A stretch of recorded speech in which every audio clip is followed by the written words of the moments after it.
Hi, my name is Barry, and welcome to Not Like You, Episode 1, Is This Racist?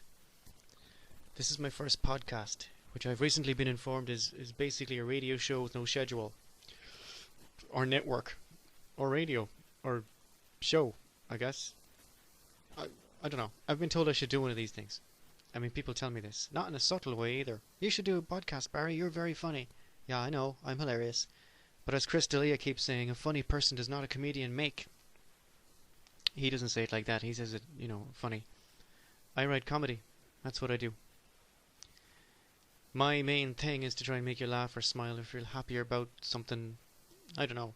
The secondary function is political or intelligent or whatever, but the main thing is trying to be funny. Funny is the most important thing if you're writing comedy. Whether it's relevant or anything is secondary. I write comedy in all sorts of different styles. I write short stories, long stories, cartoons, political satire, YouTube scripts, television scripts, pretty much anything. But I've never done a podcast. So I'm doing one now. I've been wanting to do a podcast for a long time, but all the people I wanted to do it with were always unavailable or didn't want anything to do with me, which is fair enough. Maeve Higgins has a fantastic podcast called Maeve in America, where she interviews immigrants from all over the world in America, presumably as an antidote to the current American political climate, although she never mentions that. It's great, check it out.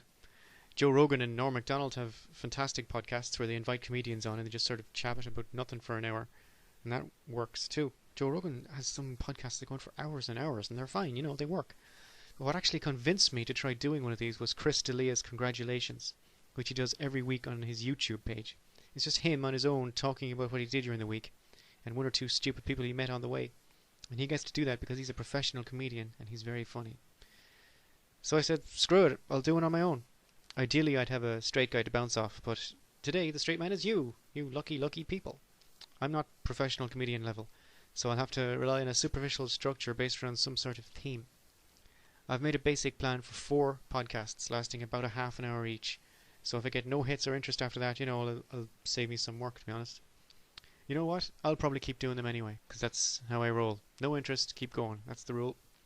Basically, it's going to be like a stand-up set, but without the laughing in the background. So, very close to my actual stand-up set. Now, I made a decision. I'm going to try to speak as naturally as possible, but I mumble a lot. So I have a strong feeling all the time on this thing. I'm going to try and slow down and speak more clearly. That's not going to work. Because if I get excited or if I get into something, it's going to get away from me and you're just going to have to guess what I meant. I've made recordings of myself, because I am that self-obsessed. I've made recordings of myself where even I didn't know what I was saying. Yeah, and I don't mean in a content way. I mean, that's before we get to the fact that most of what I say is gibberish anyway. I couldn't make out the words of the gibberish. So that's something you're going to have to deal with at some point. If I let something get away from me, man, I'm just going to take off. And you're just going to have to grab on and run for the ride. That famous phrase, run for the ride. People are going to complain, because they've done it before, that I'm talking about myself all the time. Well, yeah, that's all I know. And for the first few of these things, I'm going to have to be, have some sort of confidence in the thing and know what I'm talking about. And the best way to do that is to deal with things that have happened to me and things that I know because I was there. So after that I can start talking about more abstract things like despair or Pet Shop Boys. I don't know. We'll work on something, right? You tell me. And the question to the comments below. Just let me know if you want me to talk about something for half an hour. Because I can literally talk about anything for half an hour. This is what the postmodernists have done to our culture, right? I can talk about anything for half an hour. It'll sound smart and funny. Don't worry, it'll be fine. Do you like the little image? Yeah? The image that goes on the YouTube when I'm talking. That took me 9,000 hours in MS Paint. A lie! My wife's sister, who's called Denise, she asked me why I had 2 photos of myself. So I said it was important for people to realise that I look fed up all the time and not just that one time. And then she asked me what the little lightning bolt was about. So off the top of my head I said, well, it's sharp and hot like my wit. I just came up with that off the top of my head. You see, that's the quality, that's the kind of mind, the finely tuned comedy brain you're dealing with. Yeah, strap yourselves in and run for the ride. Run in for the ride? What was the phrase I just pretended was a real phrase? I don't know. Rewind. The title, or whatever, of this podcast is This Racist? In my life, I've been fortunate enough not just to meet and get to know, but actually live with bunches of different types of people, right? When I say different types of people, I don't mean, like little ones and big ones, although some of them are, or different types. You know what? This is called Is This Racist? It should be obvious that I mean racist. There are different types of people. That doesn't matter. But when I talk about my experiences, white people have told me that I was being racist. And, maybe it is, which is why I put the question mark at the end. Is this racist? Maybe I am. I don't know. I'll tell you the things I saw and things that happened to me. And if you find that any of that is racist, well, then that's your opinion. Now, a lot of people are going to think a lot of this is racist, and that's fine. I don't think I'm racist, but then again, I suppose no one does. There's probably guys in the clan who don't think they're racist. They just think they're like, very conservative politically. None of the people I dealt with in these things I'm going to talk about thought I was racist either. Or if they did, they kept it quiet, and we're all still friends, so they're obviously okay with me being racist if they think I am. But it was pointed out to me by more than one middle-class white person that maybe I was being racist, and should that worry me? I don't think so. I don't think I'm going to go looking to middle-class white people to be the gatekeepers on whether or not something is racist. But that's just me. You guys can do what you want. But I know what I'm not going to do, and that's explain my jokes. So I'm not going to put in front of everything I say, this is just a joke, but, or this is just my opinion, but, that's one of the most boring things you can do. I'd prefer someone think me a vile racist than to explain myself on any level. I'm okay with that. And someone has done, by the way. They've used the term vile racist. You can't see, but I'm doing the little quote marks in the air with my fingers. Somebody has called me a vile racist. Surprise, surprise. A middle-class white guy called me a vile racist. And that's fine. I'm okay with that. That doesn't bother me. I don't mind people who have no idea what I'm doing. I have no understanding of me calling me whatever they want. That's fine. I'm okay with that. It's just a pain, and it hurts inside to explain something that's obvious to everyone who gets the joke, or to explain something that doesn't require explanation to all the people you think you're representing, or when you complain or you whine, Just think I'm racist, fine. Now go along with your day, you unimaginative simpleton, Just, none of this is for you. Enjoy your life. Just go, and I don't want to hear anything from you. Alright? People are going to get the wrong idea, and that's fine. That's okay. I get a lot of that, and I'm okay with it.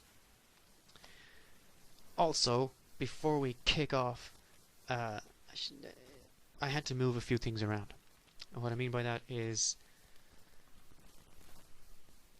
for the sake of accuracy, I feel I should mention that I had to take some things out and put some things in, and I had to invent bits and make the linking bits more sensible to make the whole thing hang together as a narrative.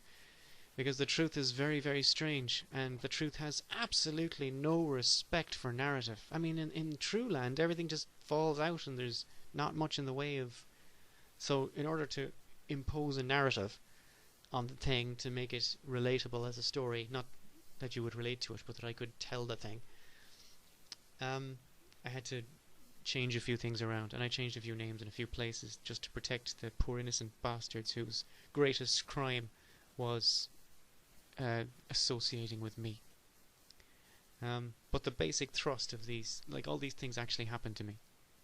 So the basic thrust of it is there. So here we go.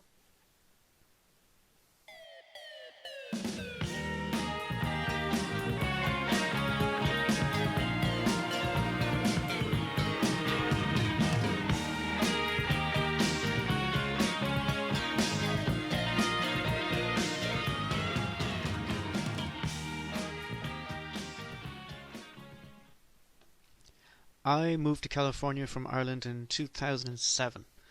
And first I lived with a Filipino family for a few months. And then I moved out and I lived on my own for a while. And then I lived with Vietnamese girls for about a year. And then I lived with a Chinese family for about a year. And then I lived with a Korean family for about a year.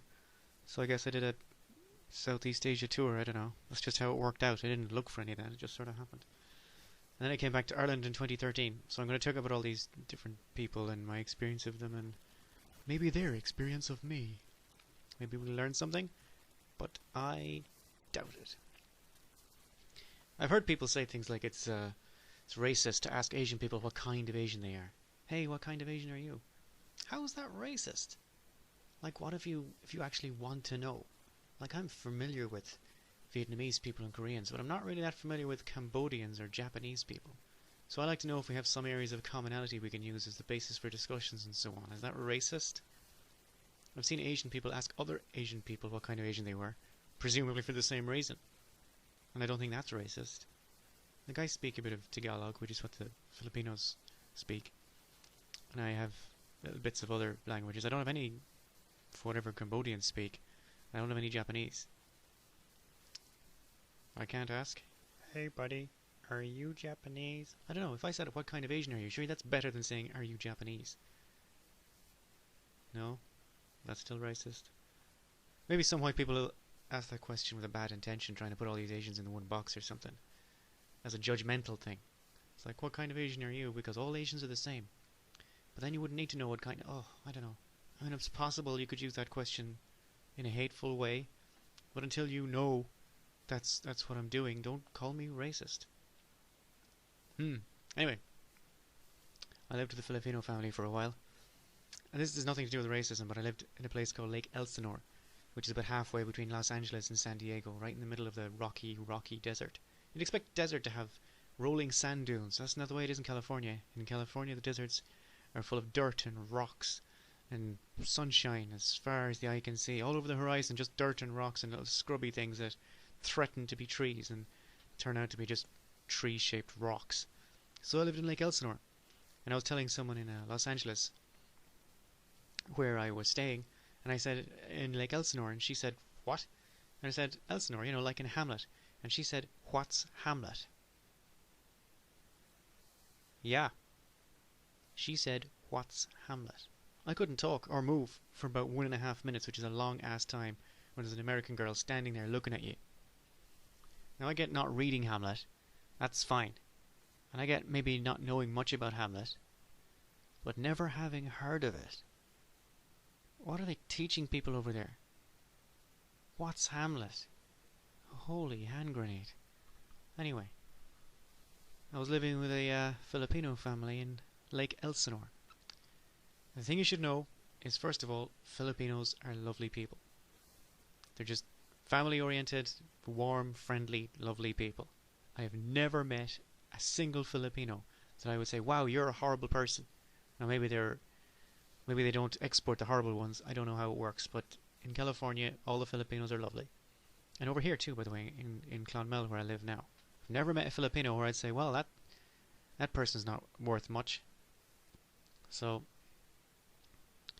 they love food. Yeah, don't we all? No. They love food. They love food. Everywhere you go, plates and tables full of this exotic stuff which they claim is one thing and is probably something else. By the way, if a Filipino asks you to try balut, just say no. Right? Balut. B-A-L-U-T. Balut. Just say no. I'm not going to tell you what it is, because I would like you to keep listening to this thing, and I don't want you... If you're eating or something, that's not... Just say no. That's my gift to you today. Say no to balut. So they love food, but not as much as they love karaoke. Man, those guys love karaoke. Filipinos and karaoke go together like Filipinos and healthcare specific manual labor, I guess. Anyway, there was a party, and I was the only white guy there, so I'm floating around 1 foot taller than everyone else. And they keep asking me to do this thing on karaoke, like not any specific thing, just anything at all, on the karaoke machine. And I don't do karaoke because I'm, it's not really a white person thing. I don't do karaoke. Too cool for it. Way too cool. Maybe saying that out loud makes it less cool. So now I'm ready to do some karaoke. Now I'm at the correct level of not coolness to do karaoke. But the Filipinos love it. And it's... Oops. Sorry, my microphone just clicked. Oh, that's not good. This microphone isn't fantastic as it is. And apparently holding it a certain way makes it click. So if you hear it click, it's not my teeth, it's the microphone. They kept asking me to do karaoke. Come on, do karaoke, white guy. And I was, no, I do not want to do karaoke. And I just kept saying this over and over and over. And I suppose because they know I'm antisocial, they're trying to include me in their whatever it is they're doing. They're lovely people. They want everybody to be very welcoming, and they're say, come on, do the karaoke. We're nervous. And I say, no, that's not me doing a Filipino accent. Sorry, that's That's just me doing a different... That could be racist. I don't know. Will I do that? Will I do a Filipino accent? No. No. No. Not today. So they want me to sing a song on the karaoke machine. Come on, sing, man. I said, no. Eventually I snap. Now remember, they've been saying this to me for quite some time. So I snap. And I kind of shout, maybe a little bit louder than I should have. I said, I don't want to play any of your stupid gook games. And the whole room went silent. Just totally quiet. Everybody looks at me. And I realise, maybe I shouldn't have said that. Whatever. So the lady in charge of the party, she grabs me and she pulls me over to a corner and she says very quietly, she said, Barry, you should not use this word, gook. And I knew she was right, But then she says, you should not use this word, gook. This means Vietnamese people. So that happened. Unironically, just looked at me straight in the eye and said, don't use that word. That's Vietnamese people. So I'm sure there's some way I could appear to be the racist in this scenario if you wanted. I mean, if you're the sort of person who likes doing flips and twists to make sure the white guy is the bad guy in any particular scenario, you have a lot to work with there. But the question I have for you is this racist?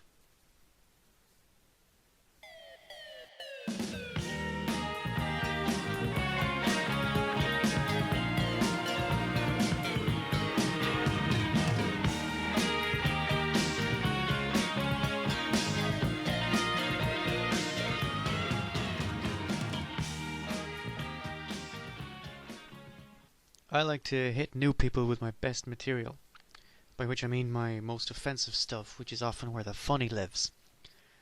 Because I need to know as soon as possible if we're going to be friends. So I'll hit you with some genuinely awful stuff, like bad, dark stuff. And if you bounce the wrong way, then we are never going to be friends, because I'll have to spend a lot of energy and time censoring myself around you, you humorless fuck. You are what's wrong with the world. I need to know that I can be myself. And myself is just dark, horrible, sarcastic. But, apparently you get used to it once you get to know me. So I've been told by everyone who's ever met me, hey Barry, when I met you first I thought you were an asshole. Really? But now, you just kind of get used to you. Okay, good to know. After I moved out of Lake Elsinore, I lived in Riverside, California, with some Vietnamese girls who were going to UCR, college students. I don't know whether it's because they're really nice people or because they're Buddhists who are contractually obliged to not get offended by anything, but they did not care at all. I could say anything and they were fine with it. These people could be my friends. And they were. We used to have racism offs. Racism off. That's not a term that trips lightly, but I'm going to use it. Racism offs. Where we would try to tell these jokes and make each other laugh, but the only rule was there had to be something racial in there, something offensive. So, they know I'm from Ireland, and one of them, the first time we did this, one of them called me an autistic leprechaun, which is, I suppose it's more of a description than a joke. But leprechauns aren't funny. No, they have zero satirical value, so I is one up already. And then I said something about running away from napalm in tunnels and Saigon hookers and so on. And that was the first racism off, and I drove them into the ground. Oh yeah, I won that one. But we arranged another one for the following day. It's like game night, but with racism. Yeah, normal people have a game night, and we have racism offs. Nobody called it that. We didn't call it a racism off. I just made that up now, but everyone kind of knew that's what it was. So I come home in the middle of the next day, and I used to go out in the night time, and God knows what I would do, but I would come home in the day and go to sleep, and then the next night I'd get up and do whatever it is I did. So I come home in the middle of the next day and there's 3 Vietnamese girls scrabbling around on the internet, on their laptops, on their desktops, thumbing through books, maps on the floor. What the hell is going on? And then I remember these people are Asian college students and I gave them a project. Holy shit. This is serious business. And it was right at that moment I remembered that my entire source for my racism is Full Metal Jacket, the Stanley Kubrick movie. I've seen that movie like 10 times. You know the movie, right? Oh, me love you a long time. And then the great scene at the end where you just see her hair flipping around with a machine gun. Yeah, you remember that? If you haven't seen it, that's how it ends. No spoiler alerts. Not on this podcast. No, I assume that you know everything. Yeah, Aim high. Expect more. Okay? But this movie, Full Metal Jacket, it just hits me that this is my entire source for this racism thing. I need to do no more homework. I need to do more homework, not no more homework. That would make no sense. And then I realised I know nothing at all about Vietnamese people. I know pho. It's like a bowl of noodles and strips of beef, and it's delightful. And it's especially delightful because it's spelled P-H-O, which you would think is pho, but they pronounce it pho, which is even more hilarious because you can just slot it into all sorts of... There's a Vietnamese noodle place in Riverside, and it's called Pho King, meaning the king of noodle soup. How great is that? There's another one called What the Pho, and there's a Caribbean Vietnamese fusion place called Pho Shizzle. Pho Shizzle. Yeah. That's nothing to do with this. So yeah, I have a bunch of Asian girls running around me doing research, and I'm just stunned, thinking, my god, it's just this one movie. So I'm thinking, you know who hates Vietnamese people more than anyone? More even than American soldiers in the 1970s. You know who hates Vietnamese people more than anyone? Have a guess. No? Cambodians. Yeah. Man, those guys hate Vietnamese people. Maybe because crap that happened in their country in the 1970s could be indirectly or directly attributed to the Vietnam War, which wasn't the Vietnamese people's fault, in fairness. But it's easy to blame someone when you see them pointing a gun at you. Or maybe because they got so uppity that Vietnam actually invaded and occupied Cambodia in 1979 until they got their shit together and left in 1989. It's not long ago. The wounds are still fresh. 1989. Like, a lot of us can remember that. Well, I say a lot of us. I'm 41, so... Maybe, I don't know how many people listen to this. Probably a bunch of 13-year-olds listening and saying, what the hell is that guy talking about? That's how 12-year-olds talk, in my imagination. Up and down, very high-pitched. I don't know why I did that voice. But now you know, every time I do that voice, there's a 12-year-old person who I imagine is the average YouTube person listening to Poopy Doo. What's his name? Poopy Doo, the Norwegian guy who's a Nazi. He plays games and people watch him for hours, and he just screams a lot. Poopy Doo. It sounds like... I know Poopy Doo isn't the right thing, because that's ridiculous. But I have an idea that when I heard his real name, which I can't remember, I thought, well, that's ridiculous, so maybe it's not any more ridiculous than Poopy Doo. He's a blonde guy. You know the guy I'm talking about, Poopy Doo. He's some kind of Norwegian guy. Anyway, he's a Nazi, and they threw him off YouTube because apparently you're not allowed to be a Nazi. And they let him back on again because he's not really a Nazi. He just likes pretending to be a Nazi. And I'm not sure if that's better or worse than being an actual Nazi, pretending to be a Nazi, but let's say it's better, because nobody gets hurt. Right? Yeah, so Cambodians hate Vietnamese people. And maybe they should. I don't know. I have no hate in me. I don't think there's any point in hating anyone for any reason. But I guess it's easy not to hate, again, when you have a rather comfortable life and enough to eat and somewhere to live. So I try not to judge. I don't care about any of that stuff. You know? Anyway, there were some Cambodians going to UCR, and I tracked them down and we had a little chat. And I got some fantastic material, right? And I didn't have to ask for it. I just dropped like Vietnam casually into conversation. These Cambodians were like, oh, well, those guys this and those guys that, and oh, blah, blah, blah, blah, and my dad got shot by it, blah, blah, blah, right? All this like super sensitive stuff. Really good if you're going to have a racism off. It's good to have kind of personal angle. You know, if you know something about the family member, and you can use that like a comedy roast. But just for racism. Oh, now that I think about it, we should have just done comedy roasts and forgot about the racism. That would have been a better idea. But I would have just gone straight to the napalm and the tunnels and the Kong and the last helicopter out of Saigon, man. I would have that's too rich of a seam to not mine it, you know. But then again, it's just all that information I thought was racist Vietnamese stuff is actually just scenes from Full Metal Jacket. So I don't know. I mean, I was living with Vietnamese people. And still, my sole source of information on Vietnamese culture is Full Metal Jacket. That's not right. No, I've done the wrong thing there. I understand. That's not racist. It's more... I wouldn't call that racist. I wouldn't call it ignorant either, because it's knowledge. It's just the wrong kind of knowledge. It's... I don't know. Anyway, nobody was accusing anybody else of being racist. The worst you could be in these situations was not funny, which is a lot worse than being racist in this particular situation, where you're trying to be funny and you don't really care about being racist. So these Cambodians gave me a load of cool stuff, and I didn't even understand most of it. Maybe you don't have to understand. I don't know. I can't even remember. I can't now. I mean, I wish I could, because then I'd tell you. But I can't remember any of the stuff. I just remember writing down this solid gold material, and I read it out that night, and there were some savage burns, apparently, because every so often the Vietnamese girls would go, ooh, and I'd go, yeah, ooh, exactly, yeah, you better ooh it up. But I lost. I lost. They were better. Their research was stronger, and their jokes were funnier, and their savage burns were more savage and more burny. They were Bernie, the Bernie Sanders. That's what we call those savage burns. And I lost. I can remember one of the things they said. This is one of them. How many potatoes does it take to kill an Irish person? None. Yeah.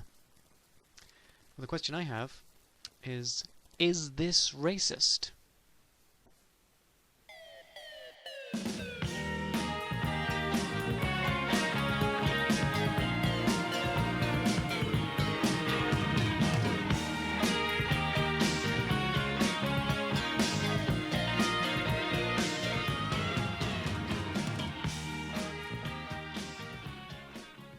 So, eventually I stopped living with Vietnamese people, and I went to live with a Chinese family. Now, I did not learn Chinese. I didn't learn any Vietnamese either, by the way. Maybe I should have. I certainly felt like I should have, in order to communicate with these people who were lovely. They were a mother and a father and a kind of grown-up daughter who did all their dealings, which is, by the way, very common in Asian immigrant families, that they get the daughter to take care of all their business dealings. And two little boys, and they were all lovely. And yeah, sometimes they'd come down to my room and they'd give me these little bread things, little Chinesey things, Chinesey bread things, and the mother would say, "Mandu." And I'd say, no, I don't. Because at the time I wasn't doing anything. And she'd say, "Mandu." And I'd say, "No.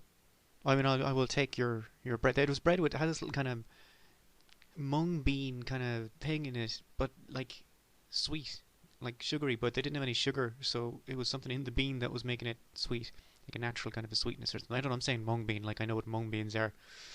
I am not a bean expert, as my wife will no doubt confirm. I can't, like garbanzos. I know what a chickpea is, and that's not a bean, is it? I don't know. And I know what peas are, like the green peas you get, the petit pois. I know what that one is. But man, even the ones in the baked beans, I don't know what those beans are, or how. I wouldn't recognize those if they were outside the can.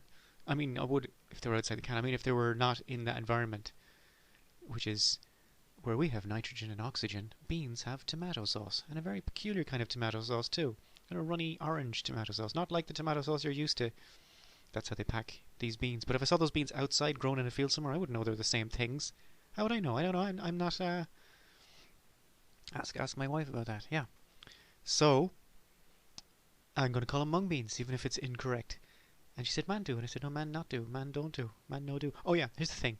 I'm not going to do the Chinese accent. But I will talk about how Chinese people use English. And again, if you want, is this racist? I don't know. This is true. Chinese is a language of very specific syllables that start off with a consonant and end with a vowel, Carol. Right? So it's like do-dee, do-dee, do-dee, and that's not, those aren't words, or maybe they are, I don't know. But that's the general kind of, right? Do-dee, do-dee, do, right? Whereas English will be diddly-doodle-doo, doodly-doodle-doo, do-dee, do-diddly-doo. Right? There's no diddly-do in Chinese. It's all dee-do-do, right? Which is fine, because it works, and it's a lovely, nice, I would call it, this is the incorrect term, I know, linguists, but I'm going to call it modular language, because it just kind of, there's a load of slots, and you sort of fill them in, and again, my wife will explain how bad I am at that. But Chinese people, they try to speak English, and by try I mean succeed. Sorry, I don't want to sound patronizing. It's fantastic because Chinese is a difficult language for me to get my head around. And I can only imagine English is a complete circus for people who come from a completely different tradition. But they try to fit English into their sound pattern, which of course doesn't work. But it leads to, and I'm going to talk about the grammar in a second, don't worry. But it leads to things like, instead of saying, like, hang on. Instead of saying cake, they'll say things like hey. And instead of saying dog, they'll say daw. And instead of saying cat, they'll say ka, like that, right? Which they just drop off the end because that's what they're used to doing in China. It's not because they're idiots or because they can't speak English. It's fine. It's just part of the accent for some of them when they're speaking English. It's not like it's not stupid or anything. It's fantastic. So they'll say something, and also they don't do much of a copula in copula in a sense of different forms of the verb to be slotted into the back of a verb for no real reason, like we do in English all the time. So they don't do much of that. So if they want to know where the cat is, they'd say, oh, where ka, like that. And because I'm used to dealing with Chinese people, I'd say, oh, well, the cat is over there. But other people would be like, oh, say it properly. They are saying it properly. They're just Chinese, you dimbo. Say, where ka? And I say, it's over there. Yeah, and they say, no, that's the cat. I'm looking for the car, the four-wheel drivey thing.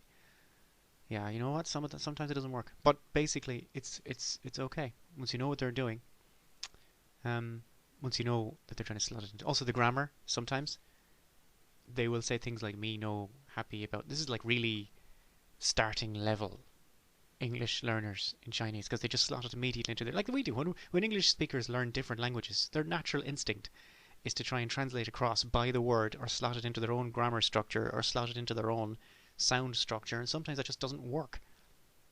That's why you can't get people from Ireland wandering around Paris saying things like bonjour, comment ça va. That doesn't work, man.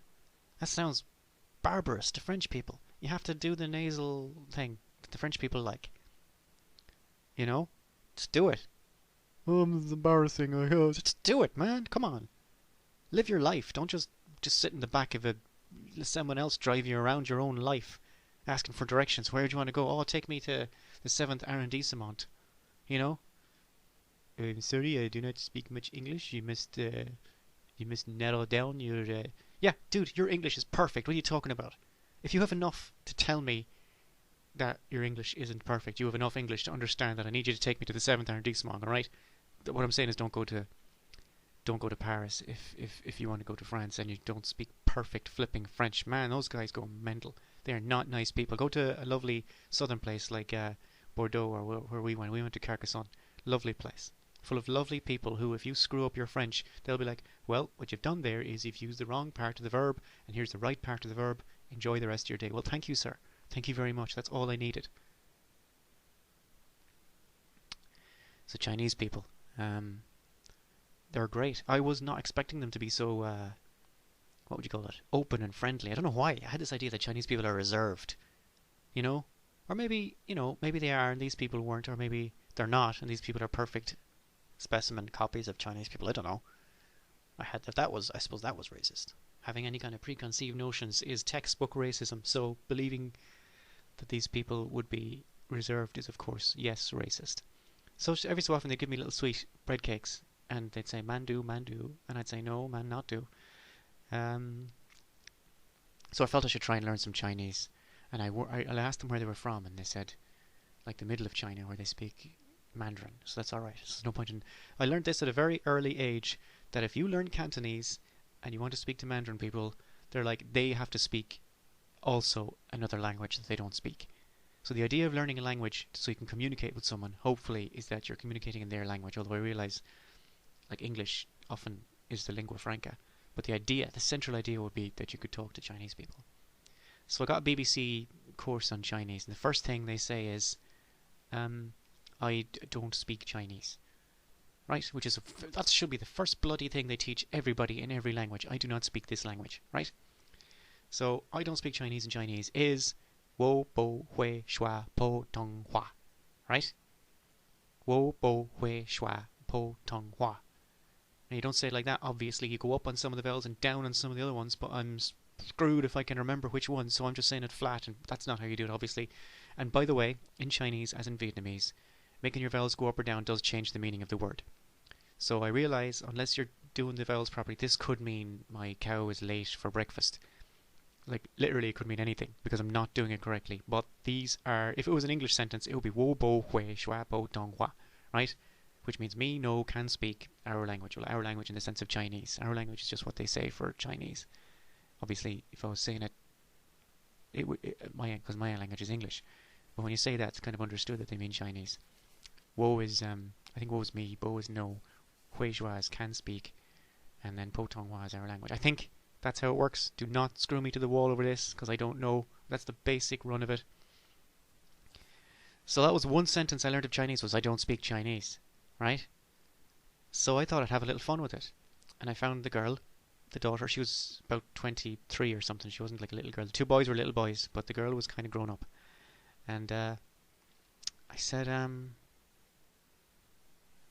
can you help me out with my learning Chinese? And she said, yeah, sure, because they are lovely people. This family were lovely people. She said, yes, I can. And I said, I'm going to say something, all right? And she said, yeah.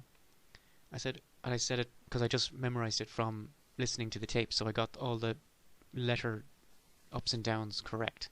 So I said, wo bo hui shua po tong hua. And I said, do you know what that means? And she said, I don't speak Chinese. And I said, yeah, you do. I said, you speak Chinese all the time. And she said, which I thought was funny, by the way. Right? Cracking jokes in Chinese. No? No credit there? Nothing? No? Yeah, apparently they don't have stand-up in China. She didn't seem to understand it was a joke.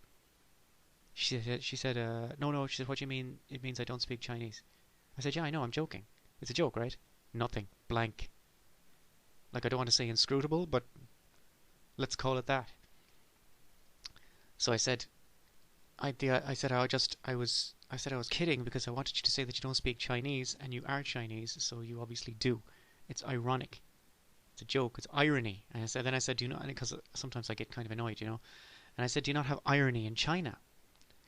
And then she looked at me, dead straight face, and she said, all the world, she said, we have their iron.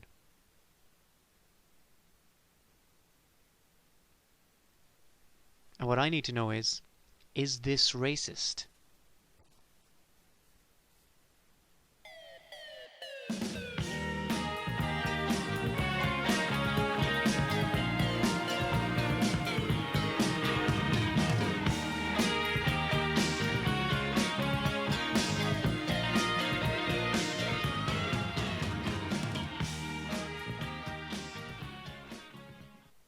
So that's more or less it. Yeah. I mean, I can talk about other people, I guess, if you like. I was in Austria, in Vienna. Man, those people do not like it when you make jokes. I mean, the jokes I'd be making would be very dark and all related to the Holocaust. They do not like that at all. No. In fact, the friend I was going to see, he knows what kind of a person I am. And his first trick, of course, was, please, please, please don't come over. I'll pay you not to come over, you know. But then we realised that wasn't going to work. He said, please don't say anything about the Anschluss. The Anschluss is what Mr. A. Hitler called the takeover of Austria. Anschluss. And the Anschluss is the only time I've ever heard that word being used. Because why did I inflect that sentence at the end like a California person? Did you hear that? The only time I've heard that word being used? No, it's the only time I've ever heard that word being used. Oh great, that's even worse. That makes me sound like a news reader. And that's the only time that word has ever been used. Wow, I really become conscious of these things when I have a microphone in front of my head. Anyway, I was told not to use the word Anschluss when we rolled into Vienna. And I said, okay, I won't. We landed at the airport. We got out of the airport. On the tannoy, I don't speak German. I mean, I can pick up a bit. Like, a lot of German is just speak English in a German accent. Right? Let's just put it out there. Okay? Don't pretend. Wo ist mein Vater? Yeah, I mean, he's in Berlin. My dad is in Berlin. Mein Vater ist in Berlin. You see what I mean? That's not, you know? But I don't speak German. And I heard this German thing coming over the tannoy, and Anschluss was definitely in the announcement on a number of occasions. So it was German, German, German, German, German, Anschluss, German, German, German, Anschluss, German, German, German, Vergangenheitsbewältigung, Anschluss. So I said, okay. Maybe this is an airport thing. Maybe they're saying, please don't use this word, like my friend did. I don't know. So I went to the train station from the airport so we could get into the city. And same thing. Same thing at the train station. Over the speaker it was Anschluss, Anschluss. Everyone was using this word. So we got into the hotel and we stayed, and I called my friend, and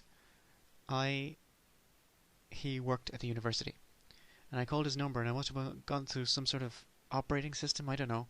But the lady who was the operator spoke to me in German. She answered the phone. I can't speak German, so the first thing I should have said was sprechen Sie English, or whatever they call English in Germany. I don't know. I would just say sprechen Sie English, bitte.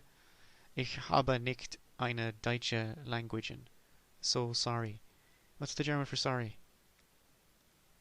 Oh my, that's typical, isn't it? The Germans don't have a word for sorry. Well, that's just... nothing more or less than you'd expect. Yeah, that's racism. That actually is racism, yeah. But it's funny, though, right? No? That Germans don't have a word for... They obviously do have a word for sorry, and I don't know what it is. But for the purposes of humour, I'm pretending that the Germans do not have a word for sorry. Maybe it's not that funny. If you're German and you're listening to this, I don't have a word for sorry. So I called him in the morning, the following morning, and the lady who answered the phone in German, thinking I was your standard Austrian person, definitely said as part of the sentence Anschluss. Anschluss. Verbesen Sie Vergangenheits Anschluss bitte schön. Right? And I was getting a bit, I'm not going to lie, I was getting a bit, what's the word? Angry. Yeah. Towering rage. No, I wouldn't say it to the lady, of course. So I said to my friend, I said, you told me I wasn't allowed to use the word Anschluss, and even when I asked him the question, he looks around and he goes, shush, shush, shush. Like I'm some kind of monster. Like I'm saying something a lot worse. Right? Or, at this point, of course, I don't know what it means, so I could be just saying something at a similar level of badness. Just think of a word you're not allowed to say. No, not that one. The worst one. That's what it felt like. Right? He said, shh, don't say that, don't say that, don't say that. What if somebody hears you? Well, maybe they'll think they're at the airport, buddy. Maybe they think they're at the train station. Maybe they think they're talking to an operator. If they hear it. If they hear me saying that word. Anschluss. You know what it means? It means connection. It doesn't mean takeover or conquest or special relationship. It just means connection. So of course they're going to say it at airports and train stations, and of course they're going to say it to you on the telephone if they need to switch you somewhere. There's going to be Anschluss all over that. Up in your grill. Up in Deine Grillen. But I can't say it. So I'm the only person in Vienna who can say the word Anschluss, because I probably would make a joke, yeah, but that's not the point. The point is, actually maybe that is the point. Sometimes I make jokes and they're only funny to me, and that's troublesome because people think you're insulting them or you're being mean, and I'm not. I'm just trying to be funny, man. I'm trying to make a joke. I'm not trying to get at you. I'm not trying to hurt your feelings. I'm just trying to be funny. Right? Okay. Oh yeah, and before I finish, one more thing about Vienna. Apparently that river they have going through there is the actual Danube. So first of all, it's not blue, it's just river coloured, which is kind of crappy, dark, greeny, rubbishy colour. You know the colour rivers are. Right? So it's not blue. It's not the blue Danube, it's the normal coloured, river coloured Danube. Which I'm sure, if you're a German person, you could find some way to fit into that title. And secondly, nobody in Vienna knows what it's called. Not a single person in Vienna. Because I found out afterwards, it's the Danube. None of them know what it's called. How can you not know what the river going through your city is called? Every single person I asked, what's that river called? And they said, dunno. Are you okay? Little kids know everything, man. Kids have the inside track on everything in every country. Because they can run through the little spaces. And they find out things, and they're listening to adults the whole time. So I saw the little kids, hey kid. Of course, perfect English. Some 4-year-old Viennese person coming back with perfect English. God, it's embarrassing. But anyway, I said, what's that river called? And he says, dunno. You don't know. Does anybody know what that river is called in Vienna? Not a single person. And that's not racist. That's just something I have found. Dunno, dunno, dunno. Everywhere you go, dunno, dunno, dunno. Dunno what it's called. Dunno. By the way, if you're paying attention, this is the same joke as the Mandu joke with the Chinese bit. So don't write it in the comments or anything. I know. Alright? And I feel bad that I've had to say this because it goes against every bone in my body to explain a joke or even flag it.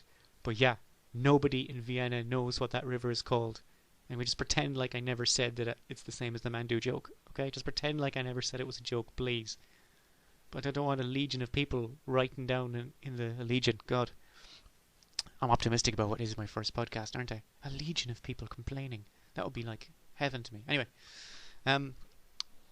Chris D'Elia, who I said earlier he prompted me to do this. Not personally. The fact that he did it inspired me to do mine. Christ, I don't want to make it look like I know him, the guy, poor guy. And he has a hashtag that he uses for people to talk about it. So I don't know whether I should do that because I'm going to have, let's face it, 5 followers. I'm not delusional. If I get 5 people listening to this, because it goes on for ages, I'll be happy. I'll be amazed. Never mind happy. I'll be amazed if I can get 5 people who are into this thing. And who say, oh, well, that's funny. And there's always one. He'd be like, no, dude, that went on too long. You kept on talking about stuff nobody gives a damn about. Wait, what's wrong with you, buddy? So yeah. But I was thinking I could have the hashtag like, not like you podcast. Not like you podcast.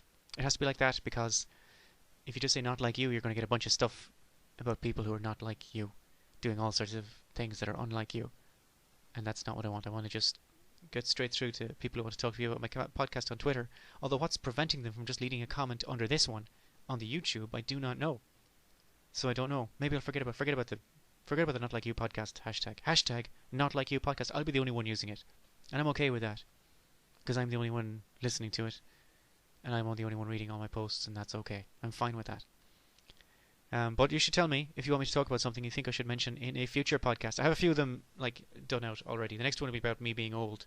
Like I'm 41 years old, so I'm right at that age where I'm aware of all the stuff that happens when you're old, but not so old that I just can only talk about wars that I was never in. Okay? So we'll be talking about that the next time. But you can write something down underneath if you want me to just talk about something in particular, or you want to ask me a question, or you want to... Please don't fact check me, because a lot of the stuff I said it's supposed to be a joke, right? I know. So you don't have to fact check any of this stuff. I mean, you can if you want. I'll just delete it because it's boring. Oh my god, how boring is it? You know? You have this constructed joke and you say, well, actually, and like, yeah, I know.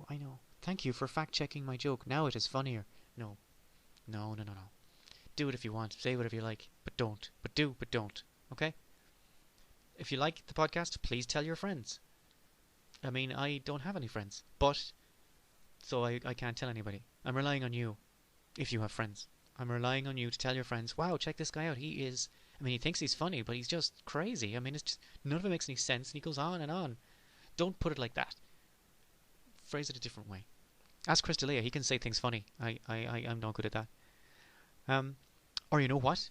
If you hate it, tell everybody you know. Because I have a load of blogs. I'm not getting into it. I just have a load of blogs. And one of the blogs is specifically for offensive posts. I just write a bunch of offensive posts giving out about people and complaining and abusing people. I do it because it's funny and I like it. But I don't do it on any of the other blogs. I just do it on this. This is my negativity blog, where I channel all my negativity into this one place so I can be happy clappy everywhere else. That's the idea. And so far, it's working. Right? Because for like 10 minutes every day, I just mainline cynical sarcasm of the darkest kind into my veins, and then it's just flushed out, and we're good. But on that blog, I never get any more followers than when someone tries to fact check one of my jokes or complain about how offensive I am and say, hey, look at this guy, he's so offensive, and then my follower count just hits the roof. I have a load of followers, and I only get spikes when I say something particularly egregious. Egregious. Yeah, I just said that. Look it up. It means 2 things, which are the opposite of each other. Guess which one I mean. Egregious. Ross. And as for Ross, you little bastard. Yep. Egregious. So yeah. Drop something in the comment section. Tell your friends if you like it. Tell everybody you know if you don't like it. I'll try to be anything except boring. Boring is not good. Horrible is good. Offensive is good. Funny is good. Boring is not good. Alright, so let me know. and I am out.